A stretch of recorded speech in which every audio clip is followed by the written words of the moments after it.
आपको, अपने आप सेव हो जाएगा। हाँ आपको, आप उसमें ऑप्शन आएगा सेव जी। करने का, अपलोड करने का, तो आप उसको सेव कर दीजिए। दूसरा ऑप्शन एक और है, फेसबुक लाइव कर सकते हैं आप। फेसबुक वाले को भी आप सेव कर सकते हैं। उसमें दो ऑप्शन आते हैं नीचे, एक तो जी। ये है डिलीट, दूसरा सेव टू प्रोफाइल। सेव अच्छा। टू प्रोफाइल में भी दो ऑप्शन आते हैं, सेव फॉर 30 डेज, दूसरा आता है नेवर डिलीट। नेवर डिलीट, तो ओके। नेवर डिलीट वाले ऑप्शन में जाइए और वो फेसबुक का लिंक आप इनको दे दीजिए, सबको कॉपी कर दीजिए, तो वो फिर हमेशा के लिए हो जाएगा। और ओके आप भी अपने मोबाइल में उसको सेव कर सकते हैं। मैं जो अपने भी ओके। मॉर्निंग में फेसबुक लाइव करता हूँ, सब मेरे सेव है टोटल। सर अच्छा मेरे पास अच्छा। नोटिफिकेशन सारे आ जाते हैं आपके, सारे हाँ वो आते हैं। आएंगे। तो फेसबुक वाला भी ना सिक्का जी बहुत अच्छा ऑप्शन है। आप दूसरा मोबाइल अपने साथ रख लीजिए, उसमें वो लाइव होता रहेगा, और बाद में उसमें सेव वाला ऑप्शन नेवर डिलीट आप वो कर लीजिए। नेवर डिलीट वाला रहेगा तो हमेशा रहेगा, और उस लिंक की नहीं, कॉपी आप बात उसमें डाल सकते बदल हैं। नहीं है। वो जी। दूसरे फोन से तो मैं जो स्क्रीन रिकॉर्डर है ना उससे स्केप कर लेता था, और सारी ट्यूब मेरी बहुत अच्छी फाइन उसमें है रिकॉर्डिंग। लेकिन नहीं अब ये मैं जब आपको, से दूसरा फोन खोया है तब से हाँ, गड़बड़ हो गई, मुझे इसी नहीं फोन से सारे ऑपरेशन करने हैं। तो नहीं मैं मैं आपको, वो करके देख रहा हूँ कि कैसे क्या सेव हो सकता है, नहीं हो सकता। ये नहीं सर, गूगल से नहीं जाए सुनिए फेसबुक सुनिए पे से सर। कभी भी नहीं जाती है, फेसबुक पे से नहीं कभी नहीं प्रीति जी रुको, जाती है। प्रीति जी एक मिनट रुको, एक मिनट रुको। इसमें सिक्का जी के पास इस समय एक ही फोन है, तो आपके फोन में एक फीचर हो सकता है स्क्रीन रिकॉर्डिंग वाला, इसी फोन से भी आप स्क्रीन रिकॉर्डिंग कर सकते हैं। वो फोन में फीचर है कि नहीं, ये आपको देखना पड़ेगा। नहीं वो ऐप नहीं वो डाउनलोड है, करना लेकिन पड़ेगा सर, ऐप वो ना, डाउनलोड करना पड़ता है। वो नहीं एक बहुत सारी स्क्रीन, आवाज उसमें आती नहीं है, फिर वो कई सारे ऑप्शंस उसमें आते रहते हैं, बड़ा अजीब सा, वो मैंने कहा कई बार अच्छा वो सक्सेस नहीं हुआ। अच्छा। वैसे बेस्ट ऑप्शन ये है कि आप फेसबुक लाइव कर दीजिए और उसको आप सेव कर देंगे, हाँ सर हमेशा के लिए बिल्कुल सेव सही हो कह रहे जाएगा। हैं सर, वो चलिए मैं बहुत बहुत रोजाना अच्छे का से सेव आता है। है सर। चल, जी जी बहुत अच्छा है वो। चलिए सर, ओके थैंक यू चलिए सर। बहुत अच्छा, बहुत अच्छा, चलिए बहुत। अभी 2 मिनट और हैं, तो देखिए तब तक कुछ लोग और आ जाते हैं। आदरणीय सिक्का जी आजकल कासगंज में है, स्वामी जी के कार्यक्रम की तैयारी में है, पूरे दिन प्रसार करते हैं वहां पर, जगह जगह जाकर संपर्क करना, और शाम को फिर आप लोगों को प्रशिक्षण देना है ना, ये प्रसाद हर कोई नहीं यानी कर आज पाता। की लगभग 3 मीटिंग हो चुकी हैं, हाँ और एक मीटिंग अभी 7 बजे और है फिर। हाँ हाँ। तो ये लगातार इतना प्रसाद आदरणीय सिक्का जी कर रहे हैं, मैं लगातार। तो हफ्ते में दो दो मेरे विजिट हुए, अभी फ्राइडे को, फ्राइडे सैटरडे 2 दिन आपके साथ रहूंगा सिक्का जी में, है ना। कल मैंने पूरी कासगंज सिटी के 4 हिस्सों की अलग अलग चार बैठक रखी हैं। तो उसमें ओके। सारे कार्यकर्ता और जितने भी अपने संघ के हैं, विश्व हिंदू परिषद है और जो संगठन है, उनके भी कार्यकर्ताओं को गुड। बुलाया है। तो वो 4 बैठकें बड़ी अलग अलग हाँ क्षेत्र में हाँ हैं, हाँ। उन क्षेत्रों में जाकर बैठक करेंगे। वो जैसे जैसे डेट नजदीक आएगी ना, वैसे लोगों में जोश बढ़ेगा, है ना। Yes yes. स्वामी जी के नाम से बट आकर्षण है, इसमें कोई दो राय नहीं है। जी। चलिए भारती जी कैसा चल रहा है आपका, आर यू हैप्पी। बिल्कुल बढ़िया चल रहा है। बहुत एक्टिव है चलिए सर, ये काफी जी एक्टिव है। एकदम बढ़िया चल रहा है। मुझे हम्म। शाम का सेशन रेगुलर ज्वाइन करती थी ये कनाडा से। हम्म। अच्छा, हाँ नमस्कार शाम इधर राजेश जी, मैंने सुबह है ना अभी। आपसे नहीं मिली हूँ मैं भी। राजेश जी नमस्कार, मैं यूएसए से कनेक्टेड हूँ और फर्स्ट टाइम मैंने ज्वाइन किया है, बहुत अच्छा लग रहा है। ओम गुरु जी। आपकी आवाज नहीं आ रही है। ओके, के माध्यम से आई आप रेणु जी इस ग्रुप में। हाँ हाँ जी, किस माध्यम से आई हूँ। हाँ हाँ मैं बाबा रामदेव जी का ज्वाइन करना चाह रही थी, योगा सीखना चाह रही थी, तो आई सर्च, और फिर मेरे ब्रदर ने मेरी हेल्प की है, उसने बताया ये कैंप होने वाला है। Good good. चलिए इतना टाइम हो गया है, ओवर टू आदरणीय अनिल जी, थैंक यू। चलिए टाइम हो गया है और हम लोग आगे बढ़ते हैं। सर आज प्रेयर मुझे करनी है। यस।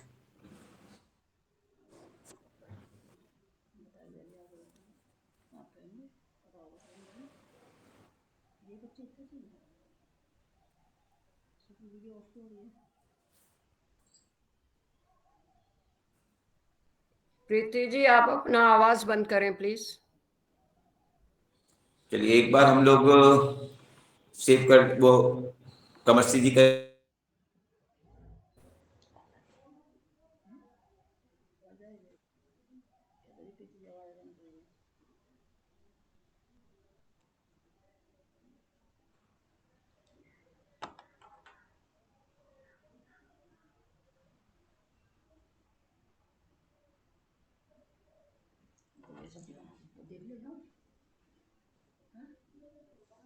देख लो कंघी करके बैठे थे बात नहीं।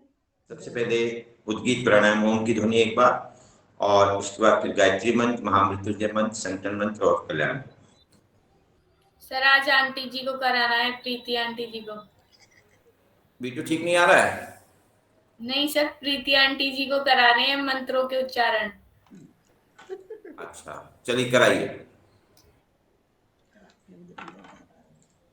चलिए सब लोग कमर गर्दन सीधी कीजिए, ध्यान आज्ञा चक्र पर लगाएं और अपनी मुद्रा बना लीजिए अपने रोगानुसार। माइक खोल लीजिए, म्यूट कर लीजिए, अभी माइक बंद है। चलिए आ रही आवाज मेरी सबको? जी। चलिए सब लोग कमर गर्दन सीधी कीजिए अपनी, ध्यान आज्ञा चक्र पर लगाएं और अपनी हाथों की मुद्रा अपने रोगानुसार लगा लें। 3 बार ओम का उच्चारण करते हैं।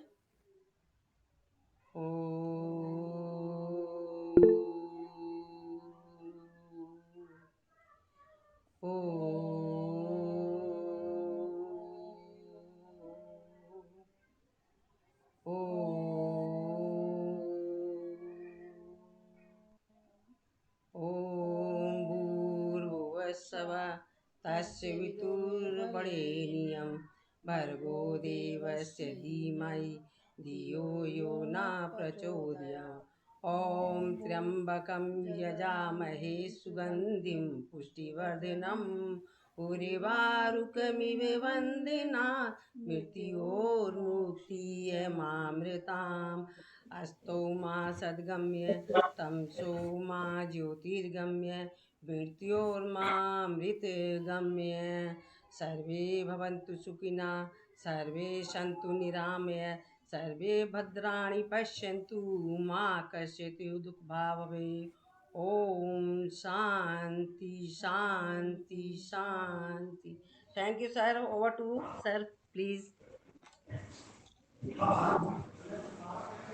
चलिए अभी आपने एक मंत्र छोड़ दिया। सर मुझे मालूम है। ओम सद्गमय तमसो मा ज्योतिर्गमय मृत्योर्मामृतं गमय।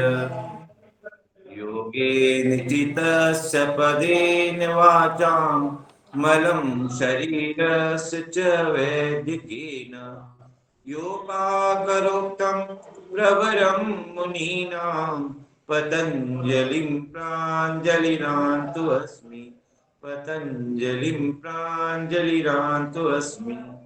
ॐ शान्ति शान्ति शान्तिः। उत्तर प्रदेश पश्चिम राज्य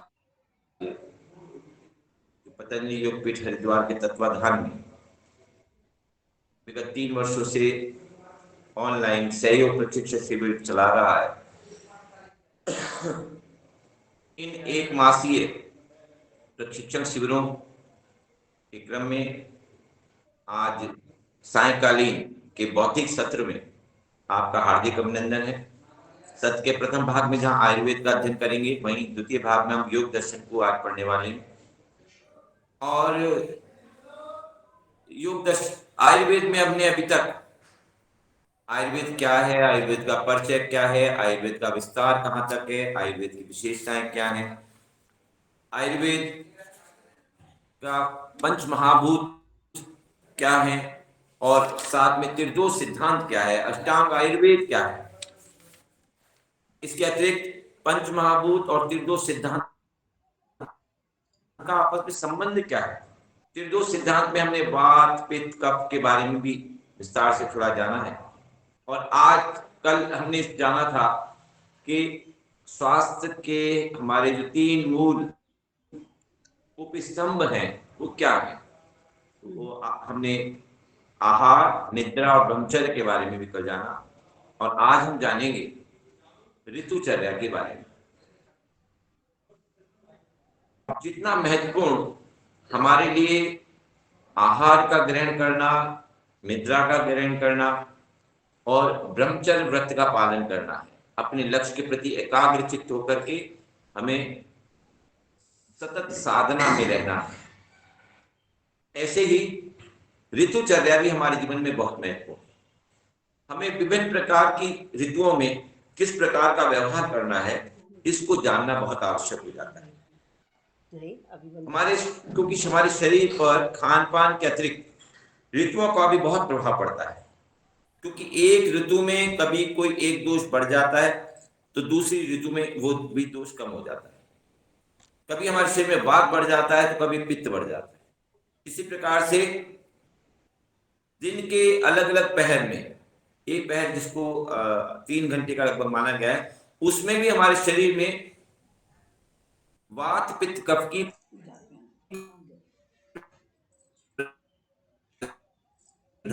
क्षमता नेटवर्क प्रॉब्लम हो रही है। कमकुशा सब ऋतुओं के लिए अलग अलग प्रकार के खान पान और रहन सहन का पालन करना है, नेट चला गया। और इसी प्रकार के आहार करके दीदी ये मेरा है, हम अपने स्वास्थ्य की रक्षा कर सकते हैं। अब इनके लिए दूसरा निकाल दूंगी मैं। हम देखें तो भौगोलिक परिस्थितियों के अनुसार एक वर्ष में मुख्य रूप से 3 ऋतुएं आती हैं, गर्मी, शीतकाल और वर्षा। इन तीनों में शरीर के अंदर अनेक प्रकार के परिवर्तन होते रहते हैं। ये 3 ये क्या हो रहा है ये?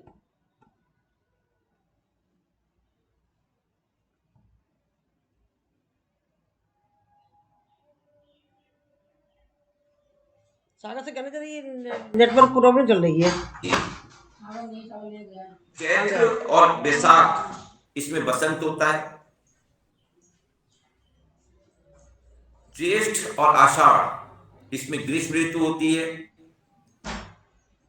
श्रावण और भाद्रपद में वर्षा ऋतु होती है, आश्विन और कार्तिक मास में शरद ऋतु होती है, मार्गशीर्ष और पौष में हेमंत ऋतु तथा माघ और फागुन में शिशिर ऋतु कहलाती है। तो अभी अभी फागुन का महीना समाप्त हुआ है, अभी बसंत का मौसम चल रहा है, चैत्र का महीना प्रारंभ होने वाला है। नववर्ष चैत्र प्रतिपदा जो 22 तारीख को मार्च को आ रही है, इसी में हमारे संपूर्ण सृष्टि नए बसंतिक स्वरूप में अर्थात चैतन्यता के साथ अपने स्वरूप को प्राप्त करेगी। चारों ओर पेड़ों पर नए नए पत्ते, नए नए कोपले, पेड़ों पर पौधों पर नए नए फूल, खेतों में सरसों के फूल पीली पूरी फैले हुए, और ऐसे में बसंत ऋतु ये चारों ओर इस प्रकार के वातावरण के साथ हमें दिखाई देती है। तो चैत्र मासी चूंकि प्रकृति के भी नए आवरण का, नए कलेवर को धारण करने का पर्व है, इसीलिए इसको नववर्ष की भांति हम लोग मनाते हैं। और वास्तव में नववर्ष चैत्र शुक्ल प्रतिपदा से ही प्राप्त होता है, जब शुक्ल में चंद्रमा भी पर चढ़ता हुआ होता है और अपने धीरे धीरे अपने आकार को, पूर्णता को ग्रहण करता है। तो ऐसे में शुक्ल प्रतिपदा को, चैत्र शुक्ल प्रतिपदा को हमारे विक्रम संवादित या जो भी हमारी वैदिक सनातन संस्कृति है, इसको नववर्ष का प्रारंभ माना गया। इसी दिन कहा गया है सृष्टि की उत्पत्ति होती है, और भी अनेक इसके साथ किंवदंतियां जुड़ी हुई। तो इन सभी ऋतुओं में हमारे शरीर के अंदर जो वात पित्त कफ त्रिदोष सिद्धांत है, उनमें भी परिवर्तन आता रहता है, और इसीलिए इन सब जो ऋतुएं हैं, इसके मूल में जो सूर्य की गति है वही मूल कारक में है। इसका कारण जो है सूर्य की गति है, जिसको कि अयन कहा जाता है। अयन, जब सूर्य उत्तर की ओर गति करता है तो उसको उत्तरायण कहते हैं, और जब दक्षिण की ओर गति करता है तो दक्षिणायन कहते हैं। और विभिन्न ऋतुओं में हमारे शरीर में इसी प्रकार से देखें तो वात पित्त और कफ, इनका संचय होता है।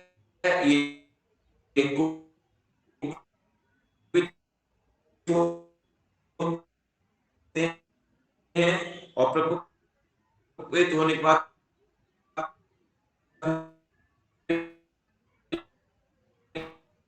इनका धीरे धीरे प्रशमन होता है, तो है फिर इसका प्रकोप बढ़ जाता है, पित्त का, वात का, और वात अपने चरम अवस्था में, कुपित अवस्था में होती है। और फिर जैसे जैसे शरद काल प्रारंभ होता है, तो शरद ऋतु के धीरे धीरे प्रारंभ होते ही इसमें इसका प्रशमन शुरू हो जाता है। ऐसे यदि हम पित्त को देखें तो वर्षा काल में पित्त जो है संचित होना शुरू होता है, बढ़ना शुरू होता है, और शरद ऋतु आते आते पूरी तरह से पित्त हमारे को प्रभाव में ले लेता है, यानी प्रकोपित अवस्था में रहता है। और फिर हेमंत ऋतु, सर्दी के शीतकाल के उतराव पर हेमंत ऋतु में आते आते ये फिर अपने धीरे धीरे शांत होता चला जाता है और पित्त धीरे धीरे शांत हो जाता है। ऐसे ही कफ को देखें तो कफ जो है शिशिर ऋतु में, शिशिर ऋतु कौन सी, जब माघ और फागुन, अभी जो पीछे महीना निकला है, इसमें धीरे धीरे कफ, क्योंकि सूर्य की गर्मी पड़ने लगती है तो कफ पिघलता है, तो कफ का संचय होना शुरू होता है और धीरे धीरे प्रकोपित होकर के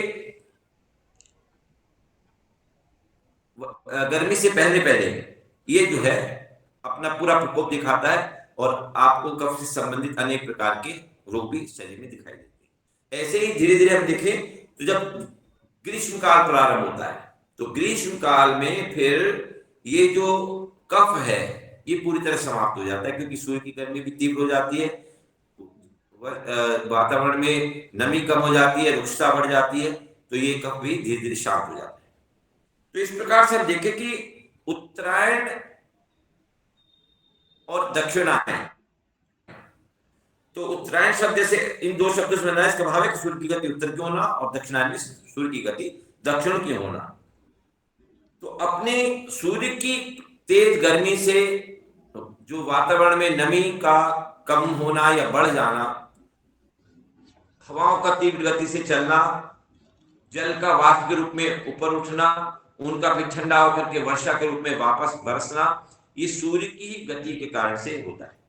तो सूर्य की प्रखर जो किरणें हैं, ऊर्जा है, गर्मी है, वो हमारी सृष्टि के संचालन में, इस पृथ्वी के संचालन में बहुत ही प्रमुख भूमिका उसकी रहती है। तो हम देखें कि में जलीय तत्व की वृद्धि होती है,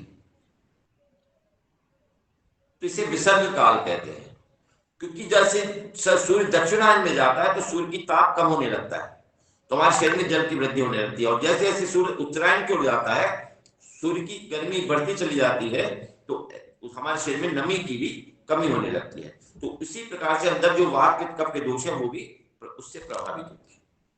तो वातावरण में हम देखें तो जो चंद्रमा है, चंद्रमा के गुणों की भी प्रभाव हमारे स्वास्थ्य पर पड़ता है।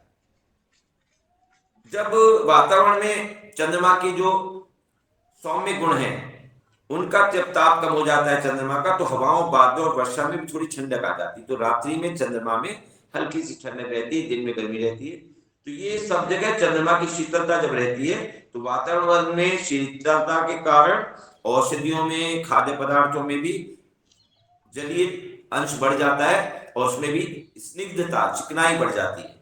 इससे मनुष्य व अन्य जो हमारे प्राणी हैं उनकी पोषकता बढ़ती है, उनके शरीर में शक्तियों का संचय अधिक हो जाता है, तो शक्तियां बढ़ने लगती है शरीर में। इस तरह से हमारा शरीर जो पौष्टिक होने लगता है। तो हमने देखा कि जब वातावरण में नमी बढ़ती है सर्दी में, शीतकाल में, तो हमारे शरीर में पौष्टिकता बढ़ जाती है। हमारे शरीर में भी जहां जल रुकता है चिकनाई बढ़ती है, हमारे शरीर की शक्ति बढ़ती है, हम उन दिनों स्वस्थ हो जाते हैं। अब यदि देखें तो दक्षिण भारत में हम देखें तो वर्षा अधिक होती है और अतः वर्षा के जो दो भाग किए गए, एक तो यह पहले भाग को जो प्रावट कहते हैं आषाढ़ और श्रावण में, और उसके बाद जो दूसरी वर्षा ऋतु तेज वाली आती है उसको भाद्रपद और आश्विन कहा गया। तो उत्तर भारत में जबकि वर्षा कम होती है लेकिन ठंड यहाँ पर अधिक पड़ती है। दक्षिण भारत में ठंड नहीं पड़ती, उत्तर भारत में ठंड अधिक पड़ती है। अतः यहाँ जो प्रावर ऋतु न मानकर इसको शीतकाल की दो ऋतु माना जाता है, हेमंत और शिशिर, यानी शीतकाल के 4 महीने माने जाते हैं, अक्टूबर नवंबर से लेकर के उधर जनवरी फरवरी तक। तो इन 4 महीनों में हम देखते हैं कि हमारे यहाँ सर्दी 4 महीने रहती है। तो ऐसे ही हम देखें तो शीतकाल में हमें किस प्रकार का खान पान करना चाहिए, शीतकाल में हम किस प्रकार से अपना आहार रखें, अपना विहार, अपना आचरण करें, कैसे व्यवहार करें। यदि हम इस तरह की इस चीजों को थोड़ा जान जाते हैं तो हमारे स्वास्थ्य की रक्षा करने में हमें बहुत सहायता मिलती है। और अब शीतकाल में हमारा आहार विहार क्या हो, तो इसमें हेमंत ऋतु और शिशिर ऋतु, हेमंत और शिशिर। तो हेमंत में कौन कौन सा आ गए, माघ का महीना, पूष का महीना, और उसके बाद फिर माघ और फागुन का महीना। तो ये 4 महीने जो है शीतकाल के हैं। तो इन चारों महीनों में इस स्वास्थ्य के लिए बहुत सर्वोत्तम समय है, क्योंकि इसमें दिन तो एक तो छोटे हो जाते हैं, रातें लंबी हो जाती हैं, दिन जल्दी छुप जाता है। तो ऐसे में पाचन शक्ति चूंकि हमारी तेज है, हमारी पित्त भी अच्छी प्रकोपित अवस्था में तेज है, तो हम जो भी भोजन करते हैं वो भोजन हमें शरीर हमारा पाचन जो है वो पचा लेती है। पर्याप्त भोजन न मिलने पर हमारे पाचन की अनुकूलता, धातुओं का हमारे भक्षण होने लगता है, वात रोग फिर कुपित होने लगता है। तो इससे क्या है कि हमारे शरीर में फिर हानि होती है। तो हमें पर्याप्त मात्रा में भोजन हम जब करते हैं शीतकाल में, तो आसानी से भोजन पच भी जाता है और हमारे शरीर में पौष्टिकता बढ़ती है, और उसके कारण से हम स्वस्थ और सुदृढ़ हो जाते हैं। और अपेक्षाकृत अन्य महीनों के हम सर्दी में अधिक स्वस्थ हो जाते हैं। ऐसे में हमें जो भोजन लेना चाहिए, हमारा जो पथ्य आहार विहार है वो क्या हो। पथ्य आहार में हम देखेंगे तो हम जो चिकनाई युक्त पदार्थ हैं, मक्खन, मलाई, घी, तली हुई चीजें, इसके अलावा शुद्ध घी, मीठा, नमकीन, एसिडिक फूड जितने भी हैं वो भी हम खा सकते हैं, खट्टे पदार्थ हैं, फल हैं खट्टे। इसके अलावा जो अनेक प्रकार के गरिष्ठ भोजन, मेवा युक्त भोजन है, उन पोषक तत्वों के साथ उनको भी ग्रहण कर सकते हैं, वो सब पच जाएंगे। शुद्ध घी खा सकते हैं, मक्खन, तेल, दूध, चावल की खीर, उड़द की दाल की खीर जो गरिष्ठ भोजन में माना जाता है उसको खा सकते हैं, रबड़ी, मलाई, है ना। ठंडे दूध के साथ भी शहद का सेवन कर सकते हैं, गन्ने का रस पिए, दलिया खाएं, हम हलवा खाएं, मुरब्बा खाएं, पिट्ठी खाएं, और मेवे के बने हुए लड्डू हैं, और बहुत जो भी हम इन सब्जियों में तिल है, तिल की बहुत सारी बनी हुई मिठाइयां हैं, इन सब का हम सेवन कर सकते हैं। और ये सब गरिष्ठ पदार्थ जहां शरीर में उष्णता उत्पन्न करते हैं, गर्मी उत्पन्न करते हैं, शरीर को पोषकता प्रदान करते हैं, और साथ साथ इसमें उपस्थित जितने भी मिनरल्स हैं, धातुएं हैं, वो सभी हमारे जो सप्त धातुएं उनको पोषित करते हैं, हमारे शरीर का पोषण बढ़ता है, हम और ज्यादा स्वस्थ हो जाते हैं। ऐसे ही शीतकाल में जो फल हैं उसमें सेब है, संतरा है, आंवला है, सब्जियों में परवल है, बैगन है, गोभी है, जिमीकंद है, टमाटर है, गाजर है, सेम है, मटर है, मेथी, पालक, बथुआ, सौंठ, और हमें गर्म जल का सेवन करना चाहिए। सौंठ मतलब अदरक, सूखी अदरक, काली मिर्च, इन मसालों में जितने भी गर्म मसाले हैं इनका हमें सर्दियों में सेवन करना चाहिए। तो हमारी जो प्रकृति है उसको अनुकूलता मिलती है, और आसानी से सर्दी का प्रकोप, शीत का प्रकोप हमारे शरीर को नहीं होता। तो ये सभी पदार्थ हमारे लिए स्वास्थ्य वर्धक होते हैं। ऐसे ही हमें क्या आचरण करना चाहिए शीतकाल में। तो शीतकाल में चूंकि मन प्रसन्न है, चिंता रहित है, तो ऐसा हमें व्यवहार करना चाहिए। हमें प्रसन्न रहें, चिंता रहित रहें, और प्रातःकाल शौचादि से निवृत्त होकर के थोड़ा तेज चाल के लिए चलें, घूमने जाएं पार्क में या कहीं रोड पर, और उसके बाद व्यायाम करें, भोजन करें, योगासन करें, प्राणायाम करें।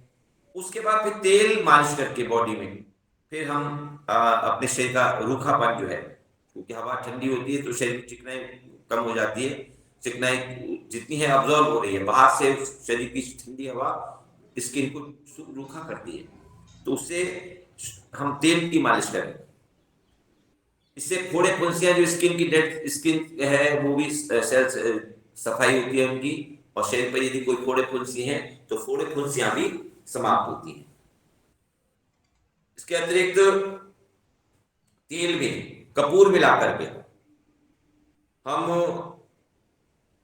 लगाने से हमारे जो जोड़ों में दर्द है, जो वात कहीं रुक गया है, क्योंकि अधिक इन दिनों कुपित रहता है तो वात बढ़ जाता है, तो वात के कारण से फिर हमारे शरीर में जो पित्त है, यदि हम तेल पर शरीर पर तेल की मालिश करते हैं तो पित्त उसको सोख करके विभिन्न अंगों तक पहुंचाता है, और जहां खासकर जहां विवर है, जोड़ संधि अस्थियां हैं, अस्थियों की संधियां हैं, वहां उन संधियों में, जोड़ों में वो जो वात इकट्ठा है उसको वहां पर जाकर के तेल को पहुंचा देता है, और तेल जब भर जाता है तो वहां से वात निकल जाता है, और इस प्रकार से वात के ना होने से फिर रुक्षता वहां की खत्म होती है और हमारे शरीर में चिकनाई बढ़ जाती है, और हमारे घुटने चलने में या उंगलियां मोड़ने में या कोई भी हड्डियों के जोड़ जो है, अस्थि संधियां जो है, इनके मोड़ने में कहीं भी दर्द नहीं होता, तो शरीर से हमारे दर्द निकलता है। आप देखिए कि सर्दियों में दूसरी तरफ हम पानी भी कम पीते हैं, तो पानी भी कम पीने के कारण से हमारे शरीर में टॉक्सिन्स कम मात्रा में बाहर निकलते हैं, तो उसके कारण से भी हमारे शरीर में फिर जगह जगह दर्द होने लगता है, वात बढ़ने लगता है। तो उसके कारण से हम देखते हैं कि ये शरीर में तेल लगाना, जिसको कि पित्त सोख करके फिर आगे पहुंचा देता है कोष्ठकों में, तो उसके कारण से हम स्वस्थ हो जाते हैं। उन दिनों में फिर आपको और थोड़ा ध्यान करें कि ठंडी हवा से बच कर रहें, धूप का सेवन करें, पर्याप्त मात्रा में गर्म कपड़े पहन के ही निकले, और अग्नि का भी ताप ले सकते हैं। और एक बात हमेशा ध्यान रखें कि अग्नि को सामने से सेकना चाहिए, अग्नि के ताप को, और सूर्य के ताप को हमेशा पीठ से सेकना चाहिए। ये हमेशा जीवन का अपने एक नियम बना लें कि अग्नि के ताप को सामने की ओर से और सूर्य के ताप को हमेशा पीठ की ओर से सेकना चाहिए। और ऐसे में सर्दी में आप रात को हल्दी में दूध भी ले सकते हैं, जिससे शरीर में गर्माइश रहती है और शरीर में किसी प्रकार की सूजन वगैरह है, दर्द है, और शरीर में किसी प्रकार के संक्रमण है वो भी निकलता है। जो अपने व्यवहार है, जो हमें नहीं खाना चाहिए और नहीं पीना चाहिए, नहीं ऐसा आचरण करना चाहिए, तो वो क्या है? तो अपथ्य आहार और विहार के लिए हम देखते हैं कि हमें हल्के, शुष्क, रूखे और वातवर्धक पदार्थों का सेवन नहीं करना है कि हमारे शरीर में वात बढ़े। इसके अतिरिक्त कटु, तीखे, कड़वे और ऐसे पदार्थों का भी सेवन हमें नहीं करना है। ऐसे पदार्थों का, चाहे वो तरल रूप में या ठोस रूप में, ऐसे पेय पदार्थ भी जो है उनको नहीं ग्रहण करना है। इसके अतिरिक्त कोशिश करें कि बासी और ठंडे पदार्थों का सेवन भी नहीं करें। खटाई में इमली, खट्टा दही, आम का अचार आदि का सेवन भी बहुत अल्प मात्रा में कर सकते हैं। इसको भी जितना दूर रखेंगे तो अच्छा रहेगा। अब देखते हैं कि इसके बाद आती है ऋतु बसंत ऋतु, जो अब आजकल चल रहा है। ये बहुत सुहानी ऋतु है, ना गर्मी न सर्दी, लेकिन सूर्य की तेज किरणें धीरे धीरे हमारे शरीर के अंदर जो कफ बढ़ा हुआ था उसको पिघलाने लगते हैं, और कफ के बढ़ जाने से, कुपित हो जाने से हमें फिर खांसी, गले के कई रोग, हमारे जुकाम हो जाना, नजला हो जाना, साइनस की बीमारी, और इसके अलावा गले की बीमारियां, दमे का खतरा हो जाता है, और टॉन्सिल्स हो जाते हैं गले के लिए। और हम देखते हैं कि हमारी धीरे धीरे पाचन में भी कमी होने लगती है, कई बार जी मिचलाने लगता है, कई बार इस प्रकार का सूर्य का तेज बढ़ जाने से क्या होता है, और चंद्रमा की जो है शीतलता भी कम होने लगती है, तो रात में ठंड ज्यादा नहीं रहती है। तो ऐसे में भी हमारे शरीर में हम देखते हैं कि चूंकि भूख कम होने लग शुरू हो जाती है, तो हमारे शरीर भी कमजोर होना शुरू हो जाते हैं। सर्दियों में जो हमने अपने शरीर का स्वास्थ्य बढ़ाया था, अब वो स्वास्थ्य धीरे धीरे कम होने लगता है। इसके अलावा जो अम्लीय, मीठे या नमकीन रस वाले खाद्य पदार्थों से हमारा कफ और बढ़ जाता है, तो उससे क्या होता है कि वो और ज्यादा बहने लगता है, हमारे शरीर में उससे परेशानी आती है।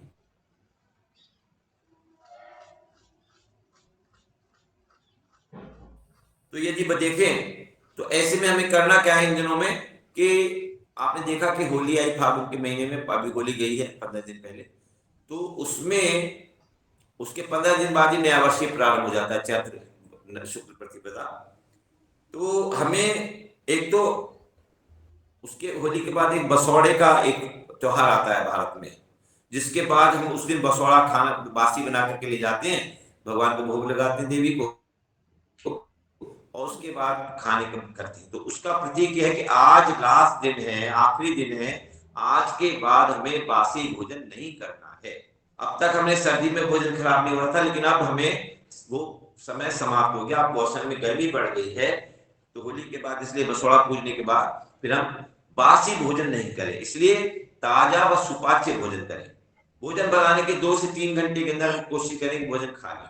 हमें फ्रिज में भी रख करके नहीं खाना चाहिए। फ्रिज में रखने के बाद दोबारा कम करने से भी जो उसके पौष्टिक तत्व हैं वो लगभग खत्म से हो जाते हैं।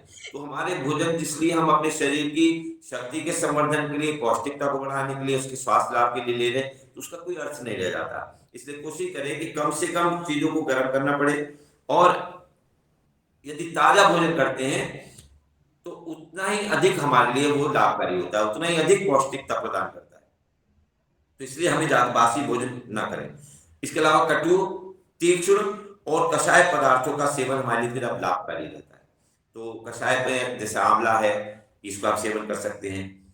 कटु जो कड़वा जैसे करेले वगैरह है, इनका सेवन करें आप तो आप कर सकते हैं। मूंग, चना, जौ, राई, पुराना गेहूं व चावल, उसका प्रयोग करें। अंकुरित चना खा सकते हैं, मक्खन लगी रोटी खा सकते हैं, हरी साग सब्जियां खूब खानी चाहिए, उनका सूप पिए, उनको बना करके उनका स्टू बना कर खाएं, उनकी सब्जियां खाएं, साग खाएं। इसके अलावा सरसों का तेल, इसका खूब प्रयोग अच्छा कर सकते हैं। तो इन दिनों सरसों भी नहीं आ जाती है, उसका सरसों का तेल का प्रयोग करें। सब्जियों में भी जैसे मैंने बताया, करेला है, लहसुन है, पालक है, केले के फूल हैं, जिमीकंद है, कच्ची मूली है, नीम की नई कोपले हैं, उनका सेवन करें। सौंठ, पीपल, काली मिर्च, हरड़, बहेड़ा, आंवला यानी त्रिफला और धान की खील, इसका सेवन करें। खस का जल जो कि शीतलता प्रदान करता है, उष्णता को शांत करता है, उसका सेवन कर सकते हैं। इसके अतिरिक्त नींबू, मौसमी फल जितने हैं उनका हम सेवन करें।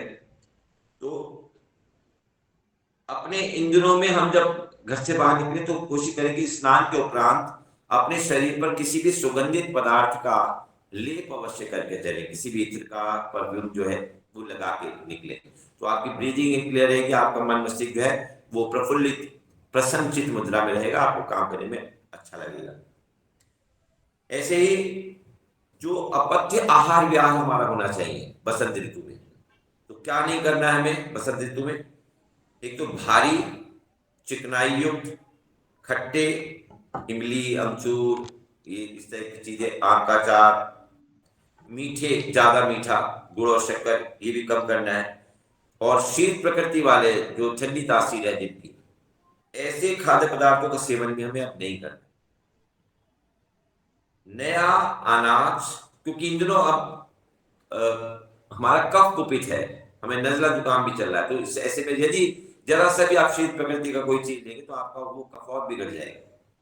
तो हमें क्या करना है कि एक तो नया अनाज, उड़द, खट्टी मलाई, भारी भोज्य पदार्थ, और अब क्योंकि गर्मी आ गई है तो अब खजूर का सेवन जो हम सर्दियों में कर रहे थे उसका सेवन भी अब हमें बंद कर देना है, नहीं करना है। ऐसे ही इन दिनों में बसंत ऋतु में खुले आसमान के नीचे नहीं सोना है, क्योंकि दिन में सूर्य की गर्मी और रात को चंद्रमा की शीतलता और पड़ने वाली ओस, ये हमारे शरीर को बहुत नुकसान कर सकती है, और आगे आने वाला पूरा जो ऋतु का काल है वो उसमें हम रोगग्रस्त होकर ही रह न जाए, इसलिए ध्यान रखना है।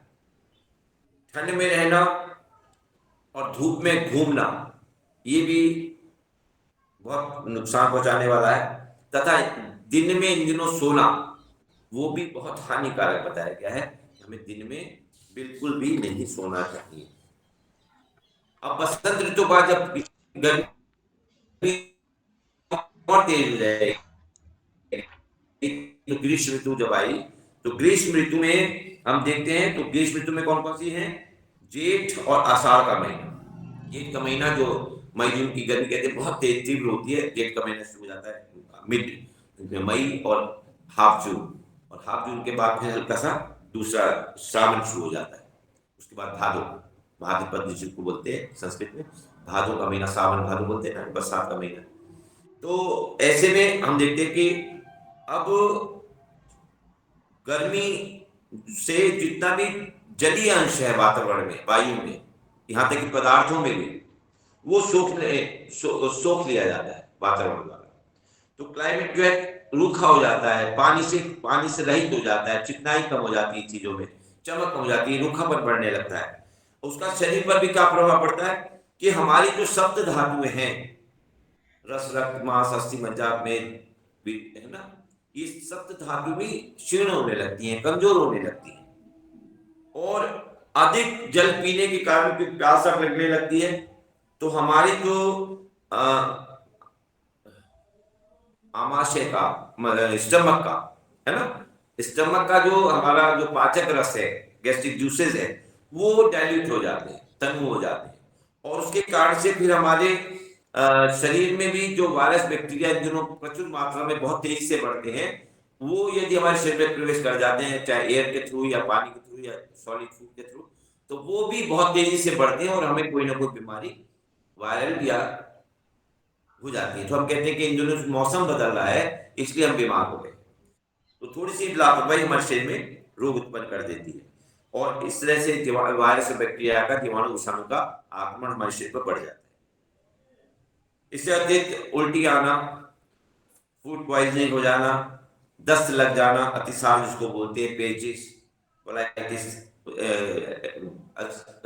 ये इनका भी हमें शरीर में कष्ट दिखाई देने लगता है। पित्त के अधिक बढ़ने से हमारे को प्यास बहुत लगती है, और हमें कई बार बुखार भी आ जाता है, जोर से आ जाता है, शरीर में जलन होने लगती है। हमारे रक्त में भी पित्त बढ़ जाता है, तो रक्त पित्त के कारण से भी हमारे शरीर पर थोड़ी कुर्सियां बढ़नी प्रारंभ हो जाती हैं, और कई बार हमें चक्कर आने लगते हैं, और यदि शरीर में पानी कम है तो हम बेहोशी भी हो सकती है, सिर दर्द हो सकता है। तो इस प्रकार के लक्षण हमारे दोनों शरीर पर हमारे प्रभाव पड़ना शुरू हो जाता है गर्मियों में।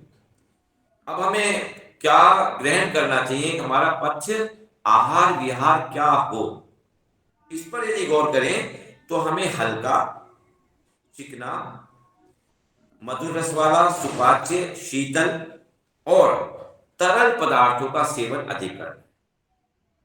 तरल पदार्थ जिसमें जल की मात्रा अधिक हो। तो आपेय द्रव्य अर्थात जलीय द्रव्य के सेवन करने से हमारे शरीर के अंदर अब रक्त की जो जल की मात्रा है उसकी पूर्ति होने लगती है। तो ऐसे पदार्थों का आप सेवन करें।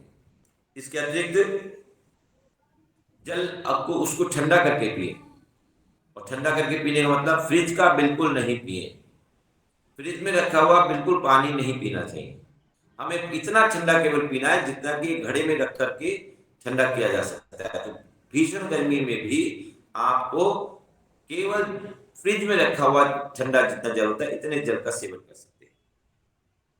और चीनी, घी, दूध व मट्ठे का सेवन कर सकते हैं, शरबत का सेवन कर सकते हैं, फलों के जूस का सेवन कर सकते हैं, उनका शरबत बना के प्रयोग कर सकते हैं, फलों के रस का सेवन कर सकते हैं। इसके अलावा नारियल पानी पी सकते हैं, गन्ने का रस पी सकते हैं। सुबह और शाम जब वातावरण में शीतलता हो, गर्मी जब सूरज तेज नहीं है, उस समय पर आप घूमने जा सकते हैं, भ्रमण करें सुबह शाम जाकर के। और दोपहर में भोजन करने के बाद केवल दोपहर में ग्रीष्म काल में सोने के लिए आयुर्वेद में कहा गया है, अनुमति दी गई। दोपहर में भोजन करके आप थोड़ा देर सो सकते हैं जब तीव्र गर्मी हो, जेठ के महीने में।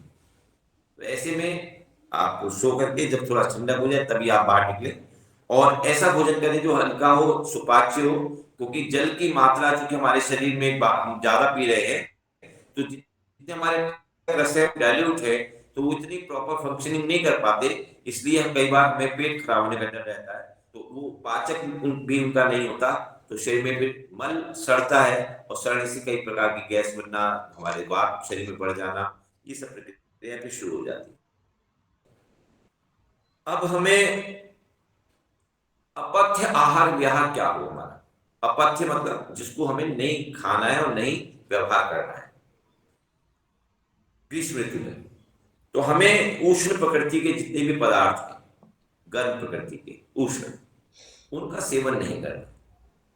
अमचूर, इमली, इनका सेवन तो बिल्कुल नहीं करना है कि बहुत ज्यादा अम्लीय होते, खट्टे होते और शरीर में और गर्मी को बढ़ाएंगे। इसके अलावा ज्यादा खट्टे, चरपरे कटु, ज्यादा नमकीन, रूखे, शुष्क और कसैले ऐसे पदार्थों का सेवन नहीं करना है। बहुत हल्की मात्रा में कर सकते हैं, ज्यादा नहीं। ज्यादा भारी तले हुए ऐसे पदार्थों का सेवन भी कम करना है, क्योंकि हम जब पानी ज्यादा पी रहे हैं तो पाचक रस कम है, उनका पाचन नहीं हो पाएगा। इसलिए ज्यादा भारी और तले हुए भोजन, ज्यादा तेज मिर्च, ज्यादा मिर्च मसालेदार, इसके अतिरिक्त बासी भोजन बिल्कुल नहीं खाना है। लाल मिर्च वाले पदार्थों का सेवन नहीं करना है। उड़द की दाल जो कि बहुत गरिष्ठ मानी जाती है, भारी दाल मानी जाती है पाचन में, इसका सेवन भी ग्रीष्म काल में नहीं करना चाहिए। इसके अतिरिक्त लहसुन, जिसको हम ब्लड थिनर के रूप में भी यूज करने के लिए कहते हैं, तो वो भी इसका सेवन भी लहसुन का गर्मियों में कम कर देना चाहिए। खट्टी दही, बैगन जो शरीर में पित्त बढ़ाता है, तो उसको भी सेवन हमें कम कर देना है। इसके अतिरिक्त बर्फ का सेवन, अब आप कह रहे हैं बर्फ तो ठंडी है गर्मियों में तो, लेकिन बर्फ की तासीर गर्म है, उसकी प्रकृति गर्म है। जितना ज्यादा बर्फ का सेवन करेंगे उतने ही हमारे शरीर में गर्मी का और प्रकोप बढ़ेगा, नुकसान होगा। तो बर्फ का सेवन भी बिल्कुल ना के बराबर कभी कभी कर सकते हैं, बहुत इमरजेंसी, लेकिन बिल्कुल ना करें तो बहुत अच्छा है। सामान्य तापक्रम के जल पिए, सामान्य तापक्रम की शरबत पिए, तो आपके लिए ज्यादा अच्छा लाभकारी रहने वाला है। इसके अतिरिक्त गर्मियों में जब बहुत प्यास लग रही हो तो एक तो ज्यादा मात्रा में जल पीना भी नहीं चाहिए, और ठंडे स्थान से एकदम गर्म स्थान में से आना और गर्म स्थान से एकदम ठंडे स्थान में प्रवेश करना, यानी हम एसी से निकले और गर्मी में धूप में चले गए, या धूप से आए और एकदम एसी में बैठ गए, ये भी हमारे शरीर को नुकसान कर सकता है, हमें बीमार कर सकता है। इसलिए कभी भी बाहर एकदम धूप से आकर के जब अंदर आए तो हमें एकदम पानी भी नहीं पीना चाहिए। हमें आती अंदर जैसे गर्मी से आए, धूप से बहुत प्यास लग रही है और लिया ठंडा ठंडा पानी हमने फटाफट पी लिया, लेकिन नहीं, हम जब गर्मी से बाहर से अंदर आए तो थोड़ी देर कमरे के तापक्रम पर हम अपने आप को एडजस्ट कर लें, और थोड़ी देर रुकने के बाद फिर जल ग्रहण करें, या जो भी हम पेय पदार्थ प्रयोग करना चाहते हैं, तो ही हमारे शरीर को लाभ तक मिलने वाला है, नहीं तो उसका नुकसान और नई किसी रोग के रूप में हमारे सामने आ जाएगा। ऐसे ही ठंडे वातावरण से गर्म वातावरण में और गर्म से ठंडे में हमें जैसे लिखा नहीं जाना चाहिए, तो ऐसे ही गर्म वातावरण से ठंडे वातावरण में आकर के हमें गर्म वातावरण से आते ही स्नान भी नहीं करना चाहिए। एकदम जो हमारी ब्लड कैपिलरीज है, हार्ट है, माइंड की नसें कोलैप्स कर सकती है, मृत्यु तक हो सकती है। इसलिए हमें कभी भी गर्म एकदम बाहर गर्मी से आकर के ना तो एकदम पानी पीना है और ना ही नहाना भी नहीं। इसलिए मना क्या है कि धूप में आपको नंगे पैर, नंगे सिर भी नहीं घूमना है। सिर पर कोई कपड़ा हो, आप छाता ले सकते हैं, कोई कैप लगा सकते हैं, हेड लगा सकते हैं, जिससे कि सीधे डायरेक्ट आपको गर्मी जो है नहीं लगे।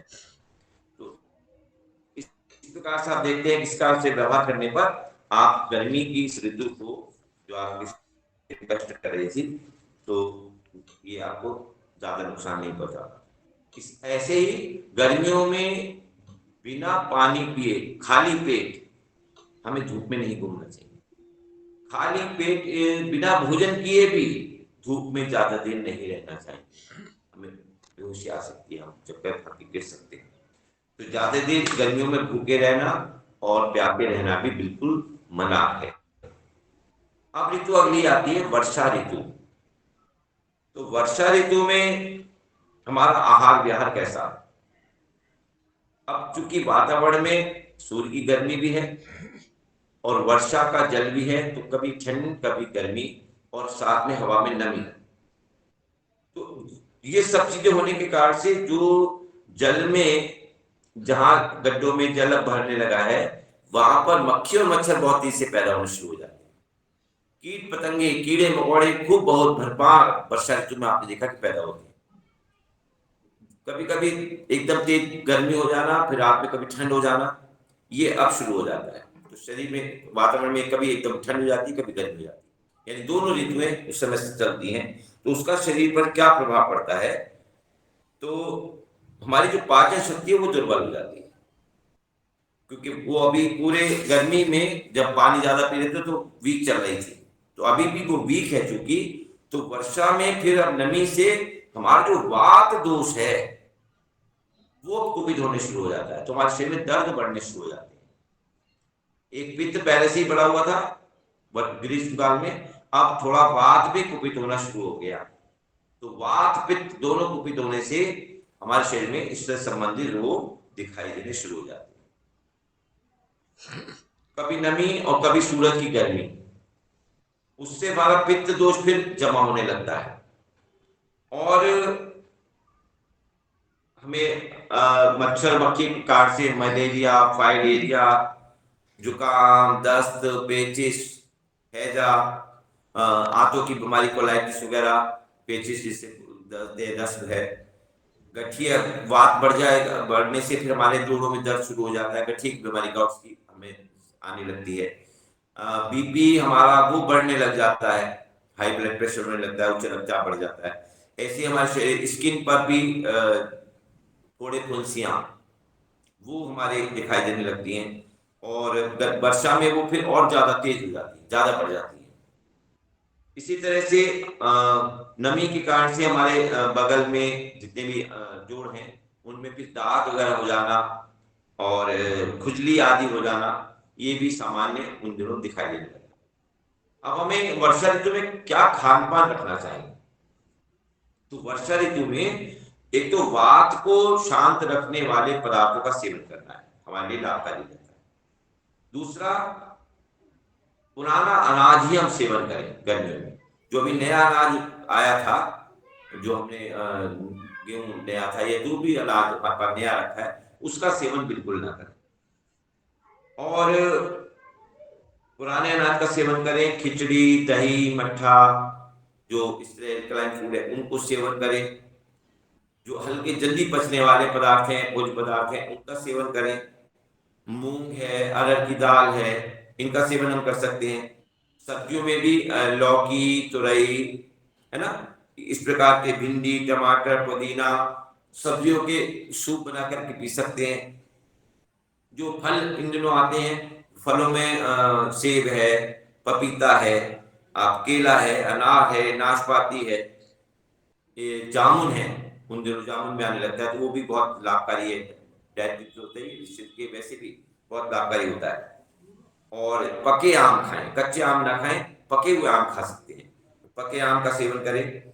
और विशेषकर वर्षा काल में जल की शुद्धि पर विशेष ध्यान दें, क्योंकि वर्षा काल में जगह जगह पानी में वायरस और बैक्टीरिया बहुत जल्दी से बढ़ जाते हैं, उनको अनुकूल तापमान मिलता है, और इसलिए सुटेबल टेम्परेचर होने की वजह से वहां पर पानी बहुत जल्दी खराब हो जाता है। तो ऐसे में दूषित पानी पीने से बहुत जल्दी हमारे शरीर में संक्रमण हो जाता है, किसी भी संक्रमण से हमारे शरीर में रोग हो सकता है, जितने कॉलर है और आपको कॉलरा है और ये पेट के जितने रोग हैं, पेचिस वगैरह, कोलाइटिस वगैरह, ये सारे इसी पानी की वजह से होती है। तो इसलिए पानी का बहुत ध्यान रखें। तो कोशिश जो करें कि हम प्योरीफायर अगर हमारे पास है, लेकिन आरओ के लिए तो अब डॉक्टर्स भी मना करने लगे हैं कि जो एंटी बिल्कुल मिनरल से रहित जो जल है वो हमें नहीं पीना चाहिए। पानी साफ हो तो जो एक मायोसिस प्रोसेस से जो हम फिल्ट्रेशन करते हैं उसको हम प्रयोग कर सकते हैं, कि बूंद बूंद करके छनाई होती है, तो उसका प्रयोग हो सकता है। कि ऐसे कई सारी लेयर लगा के आजकल ऐसे पत्थर आदि स्टोन्स हैं जिनके ऊपर से धीरे धीरे पानी बूंद बूंद करके उसमें नीचे गिरता रहता है मियोसिस के द्वारा, तो उससे जो है जो फिल्टर पानी वो पी सकते हैं। इसके अलावा यदि घड़े में भर कर रखते हैं तो घड़े में भी आप उसमें मिट्टी के गुण आते हैं, तो उसमें भी वायरस बैक्टीरिया कम पनपता है। लेकिन आप ऐसे में क्या कर सकते हैं, जो घड़े जो अपने घर में पीने का पानी आपने स्टोर किया है, रखा है बाल्टी में या घड़े में, तो आप उसमें तुलसी के पत्ते डाल सकते हैं, और कुछ नहीं तो एक बाल्टी में आपने पानी भरा, उसमें चुटकी भर फिटकरी यदि डाल देंगे तो आप देखेंगे पूरा पानी में अगर कोई वायरस बैक्टीरिया वो पनप नहीं पाएगा, है तो मर जाएगा। उसकी तली में आपको उसकी तलछट जो है गंदगी दिखाई दे जाएगी, और वह बिल्कुल पानी बिल्कुल ऊपर से निखार के आराम से आप पी सकते हैं, कोई आपको उसमें वायरस बैक्टीरिया नहीं रह सकता। तो इस तरह पानी का बहुत ध्यान रखना है वर्षा काल में, जिससे हम बीमारी हमारी ना हो। ठीक है। इसके अतिरिक्त हमें जो नहीं खाना पीना है, तो वो हमें देखेंगे कि जो वर्षा काल में जो पत्ते वाली सब्जियां हैं, क्योंकि जितने भी कीड़े मकोड़े हैं वो अंडे देते हैं, जो अनुकूल पर मौसम होता है। अब ना गर्मी है ना सर्दी है, तो 20 से 25 डिग्री का टेम्परेचर जो है वो तापमान वनस्पति जगत के लिए और जीव जगत के लिए अनुकूल तापमान है। ऐसे में उनका प्रजनन बहुत तीव्र गति से होता है।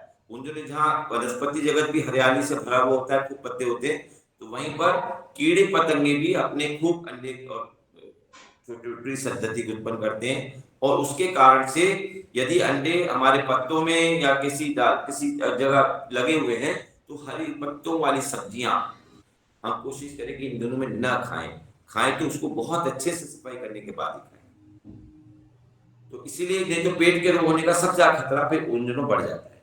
तो इसीलिए हम देखते हैं वर्षा काल में पालक और हरी सब्जियों को खाने से मना किया जाता है। घर की बड़ी बुढ़िया इसको, चूंकि पहले दादी नानी हमारी जानती थी, इसलिए वो मना करती है कि बरसात में नहीं खाना। तो उसके पीछे ये कारण है कि वो जो जंतुओं के प्रजनन या उनका संक्रमण है, चूंकि हमारे उन फलों पर या सब्जियों पर है, तो उससे हम रोग युक्त हो सकते हैं, रोगी हो सकते हैं। इसी समय इसके अतिरिक्त जो हमारा ठंडे और रूखे खाद्य पदार्थ है, उनका हमें सेवन नहीं करना है। चना, मोठ, जौ, मटर, मसूर, ज्वार, आलू, कटहल, सिंघाड़ा, करेला, अब इसका सेवन भी नहीं करना है। गर्मियों में हम जो बिहार के वाले या इधर के क्षेत्रों में पानी में सत्तू घोलकर पीते हैं, वो पौष्टिकता होता है, ठंडक भी देता है, तो उसका सेवन भी अब बंद कर देना है। तो वर्ष ऋतु में सत्तू पीने के लिए भी मना किया गया है। इस समय पर हमें फिर खट्टे, पित्त बढ़ाने वाले पदार्थों का सेवन भी नहीं करना है, वो भी निषेध है। सावन मास में दूध और भादों में छाछ, क्वार में करेला और कार्तिक में दही, इसका सेवन भी मना किया गया है। इसका एक दोहा है और मैं कोशिश करूंगा, यदि मेरे पास सुरक्षित होगा तो मैं उस दोहे को लिख दूंगा कि कौन से महीने में कौन सी चीज नहीं खाते। तो सावन में दूध, अब सावन में दूध नहीं, जब पीना ही नहीं है, हमको पचेगा ही नहीं, तो हमारा बचा हुआ दूध हम सावन में क्या करते हैं, भगवान शिव के ऊपर चढ़ाते हैं, शिवलिंग पर दूध चढ़ाया जाता है। तो लोग कहते हैं अरे बच्चों को पिला दो, ये तो पेश कर रहे हो, लेकिन हमारे शहर में इतना अब भारत में दूध होता है कि उसको चूंकि हमें कम पीना है, तो उसको हम भगवान के अर्पण कर सकते हैं। दूसरा, मैं आज का ही जो 19 मार्च 2023 का न्यूज़पेपर पढ़ा था, उसमें लिखा था कि भारत ने दूध के क्षेत्र में इतनी प्रगति की है कि वो दूध के क्षेत्र में विश्व का, वर्ल्ड का सबसे बड़ा एक्सपोर्ट कंट्री बनने जा रहा है। इतना एक्सपोर्ट दूध हो रहा है हमारे, और उसकी सारी जो प्लानिंग चल रही है उसकी बहुत बड़ी लेवल पर काम हो रहा है। तो बहुत दूध की, और हमारे यहाँ तो कहा जाता है पहले कि भारत में दूध और दही की नदियां बहती थी, इतना दूध दही होता था। ये जो कॉन्सेप्ट है ना कि बहुत भारत गरीब देश था, बिल्कुल गलत है। अगर गरीब होता तो क्या जो मुगल आए, अंग्रेज आए, वो गरीब मुल्क में हमारी क्या सेवा करने आए थे? क्या हमारी मदद करने आए थे? हमको दान देने आए थे? हमको खिलाना आए थे? अरे उस समय भी हमारे पूरे वर्ल्ड की इकोनॉमी में जो हमारा अर्थव्यवस्था में योगदान था वो 37% का था। अब तो मात्र 7% का कुल अभी भी है, 2-3% से चलता हुआ अभी 7-8% तक पहुंचा है। उस समय 37% लोग व्यापार करने भारत के बाहर विदेशों में नावों से जाया करते थे, बड़ी बड़ी नावों से। और जो हमारे यहाँ का कपड़ा था, कहते कि वो कपड़ा जो मलमल थी ढाका की, वो अंगूठी के में से पूरे थान पार हो जाता था, इतना बढ़िया। तो विदेशों से जाकर के हम उसके कपड़ा बेचते थे और वहां से सोने चांदी हम लेके आते थे बहुत। और वही सोना चांदी अंग्रेजों ने लूटा, 700 साल तक मुगलों ने, जितने भी लुटेरे कंट्री थे उधर के, वो लोग उन्होंने आके लूटा। तो भारत कभी गरीब नहीं था। दूध जो नदियां जहां बहती थी वो सोने की चिड़िया कहा जाता है, वास्तव में सोने की चिड़िया ही था। लेकिन अब चिड़िया को तो हर कोई दबाने चलाया था, अब हमें चिड़िया नहीं, सोने का शेर बन करके रहना है, और आज भारत उसी ओर आगे बढ़ रहा है। तो इस प्रकार से हम देखें कि अब वर्षा काल में हमें फिर आगे कि रात में दही और मट्ठा इसका सेवन भी बिल्कुल नहीं करना है, वर्षा काल में तो बिल्कुल नहीं। ऐसे अब शरद ऋतु में देखें तो शरद ऋतु में अब चूंकि सूर्य का ताप और कम हो गया है, सूर्य दक्षिणायन को चला गया है, नदियों में तालाबों में जो झील का पानी है वो लगातार सूर्य का ताप सहते सहते अब और चंद्रमा की चांदनी से शीतल हो गया है, वो साफ हो गया है, उसमें तलछट में गंदगी बैठ गई है। और इसके कारण से जब जो जल जो है वो पीने के योग्य हो गया है। वनस्पतियों में भी अब जो अम्लता की है उसकी रस की वृद्धि होने लगती है, खट्टे रस अब प्रारंभ हो जाती है बनने। ऐसे ऋतु में जो आंवला है, नींबू है, संतरा है, विटामिन सी से भरपूर जितने भी फल हैं वो आने लगते हैं। उससे होता क्या है कि विटामिन, जब भी आपको कभी देखा होगा, जब भी सर्दी जुकाम होता है तो आपको विटामिन सी दिया जाता है, चाहे वो एलोपैथिक डॉक्टर भी हो तब भी। तो विटामिन सी लेने से हमारे को जो कफ की प्रकोपित हुआ था वो नीचे होता है, जुकाम सर्दी जुकाम ठीक होता है। और नींबू से भी 10 गुना विटामिन सी एक आंवले में होता है। तो आंवले का सेवन, इन दिनों आंवला खूब उत्पन्न होने लगता है प्रकृति में, और इन्हीं दिनों एक वो आंवले की पूजा भी करने का हमारी संस्कृति में विधान आया है। हम आंवला नवमी ऐसे कुछ आता है दिन, जिसमें सारी स्त्रियां अपने आसपास एकादशी, हाँ कहीं होता है तो उसको जाके पूछते हैं हम लोग, तो आंवले का पूजन किया जाता है। इसलिए एक आंवले का सेवन अगर हम शीतकाल में प्रारंभ कर देते हैं रोजाना, तो फिर आने वाले पूरे शीतकाल में हमको कभी भी सर्दी जुकाम का सामना नहीं करना पड़ता। तो विटामिन सी इतना हमारे शरीर के अंदर हो जाता है। अब शरीर पर प्रभाव यह कि इस वर्षा में शरीर को जो वर्षा की शीतलता सहन करने का थोड़ा थोड़ा अभ्यास हो गया है, और सूर्य का तेज अब बढ़ने जो है कम हो गया है। वर्षा काल में जो हमारा पित्त दोष वो कुपित होना हुआ था वो अब कुपित हो गया है, पित्त बढ़ गया था वर्षा काल में, वो अब कुपित हो जाता है। तो पित्त और रक्त पित्त के कारण से अब हमारे शरीर के अंदर रोग, बुखार, ऐसे फोड़े फुंसियां, त्वचा पर चकत्ते, खुजली, ये अब जब सर्दी प्रारंभ होती है उन दिनों में दिखाई देने लगती है। अब हमें ऐसे में क्या खाना पीना है, तो हमें अपने कुपित पित्त को शांत करने के लिए घी की खाना भी चाहिए, और शरीर पर तेल की ऑयल की मालिश भी करनी चाहिए। और जो तीखे पदार्थ है, मसालेदार पदार्थ है, उनका सेवन कम करना है। अभी मीठे, हल्के, सुपाच्य और शीतल और तिक्त रस वाले खाद्य पदार्थों का, और गेहूं, जौ और आपके मूंग, उबला दूध, इसका सेवन कर सकते हैं। दही, मक्खन, घी, मलाई, अब इनका सेवन करें ताकि शरीर में रुक्षता न बढ़े और पित्त जो है शांत हो जाए। तो कुपित पित्त को शांत करते हैं। ऐसे ही सब्जियों में भी अब चौलाई, बथुआ, लौकी, तुरई, मूली, पालक, ये सब आने लगते हैं। सेम, सोया, इनको खाएं। फलों में भी अनार, आंवला, सिंघाड़ा, मुनक्का, कमलगट्टा आदि आंवले को ये शक्कर मीठे उसके मीठे के साथ खा सकते हैं, तो ये आपको लाभकारी देने वाला है। इसके अतिरिक्त हरड़ का चूर्ण का सेवन भी इन दिनों करें तो आपके पेट से पित्त कुपित जो हुआ था वो भी शांत होता है, और उससे की सफाई भी होती है। और इसको हम शहद और मिश्री और गुड़ के साथ सेवन करें तो शरीर को बल भी प्रदान करता है। जो हमें शीतकाल में अब नहीं करना है, उठती हुई ठंड में शुरुआत में, उसमें हमें सरसों का तेल, मट्ठा, सौंफ, लहसुन, बैगन, करेला, हींग, काली मिर्च, पीपल, उड़द और भारी पदार्थ, कड़ी जैसे खट्टे और ज्यादा एल्कलाइन फूड, तेज मादक द्रव्य, और भूख लगे बिना भोजन कर लेना, यानी भूख लगने पर ही भोजन करें, ऐसा व्यवहार यदि करेंगे तो हम देखते हैं कि हम शीतकाल से भी अपने आप को बचा करके अपने स्वास्थ्य की रक्षा कर पाए। तो आज मैंने आप सभी के समक्ष ये ऋतुचर्या के अनुकूल कैसे व्यवहार करना है इसको रखा, और मैं समझता हूँ कि काफी समय हो चुका है और 5 मिनट हमारे बीच में शेष है, तो इतनी बात करते हुए आज के इस विषय को समाप्त करना चाहेंगे और आप सभी से अनुमति अनुमति चाहते हुए यदि कुछ पूछना चाहते तो पूछ लें। सर मेरा जी, प्रश्न बोलिए। है, सर आपने कहा था कि जो दही होती है उसकी तासीर गर्म होती है,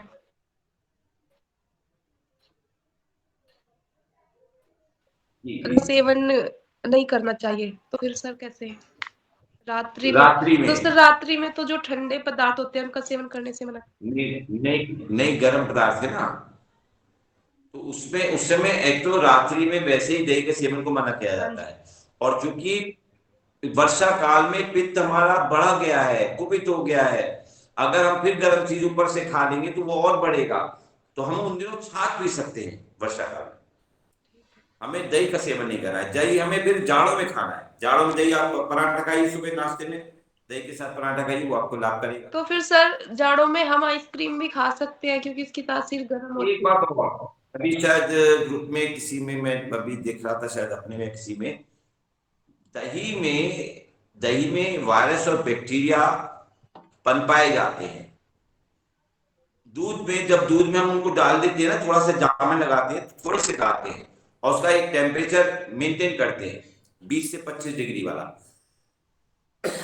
जब सबसे ज्यादा वायरस और बैक्टीरिया के लिए अनुकूल समय है, तो उस समय हम दही को जमा करके, मतलब दूध में उन दही को डालते हैं और वो धीरे धीरे बढ़ते हैं। 2-3-4 घंटे के अंदर अंदर हम देखते हैं कि इतने बढ़ जाते हैं कि पूरे दही के अंदर जो दूध था वो गाढ़ा हो गया है।